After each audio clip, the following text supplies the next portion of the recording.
Hi అండి. Welcome back to one more Vini vlog. ఎలా ఉన్నారు? మేమైతే మస్తున్నాము. అయితే ఈరోజు మా మా కజిన్ అంటే మా మమ్మీ వాళ్ళ అన్న కొడుకు ఇంకా వాళ్ళ పిల్లలది శారీ ఇంకా ధోతి ఫంక్షన్ అన్నమాట.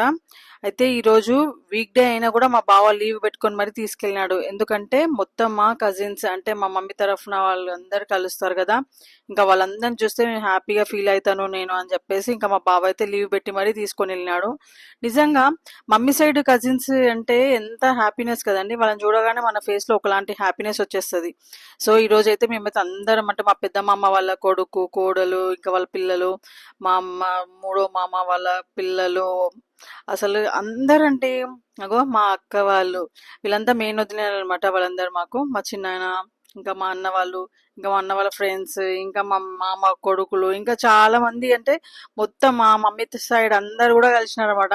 ఇంకా వాళ్ళందరిని చూస్తే అసలు నా ఫేస్ లో మీకు తెలిసిపోతుంది ఎంత హ్యాపీగా ఉన్నామో. నిజంగా అదేంటో కదండి, మనకి మమ్మీ సైడ్ కజిన్స్ కనిపిస్తే మన ఫేస్ లో ఒకలాంటి అంటే ఒక హ్యాపీనెస్ అనేది అట్లా ఆటోమేటిక్ గా వచ్చేస్తుంది కదా. అవునా కదండి, మీరు కూడా చెప్పండి. సో ఇలా మేమైతే ఇంకా ఫంక్షన్ లో అయితే చాలాసేపు కూర్చొని ఇంకా చాలాసేపు మాట్లాడుకొని అన్ని గుర్తు చేసుకుంటూ మా అత్తమ్మ వాళ్ళని మా అందరినీ కూడా పలకరించి అందరం కూడా కలిసి అసలుకి మస్తు అంటే మస్తు అనిపించిందండి. నేనైతే ఫుల్ ఎంజాయ్ చేసిన నిజంగా. ఎన్ని ఫంక్షన్స్ అటెండ్ అయినా కూడా ఇలా మా మమ్మీ సైడ్ ఫంక్షన్ అంటే అదొక డిఫరెంట్ అంటే హ్యాపీనెస్ ఎక్కువ ఉంటుందని నా ఫీలింగ్ అండి. ఏమంటారు చెప్పండి.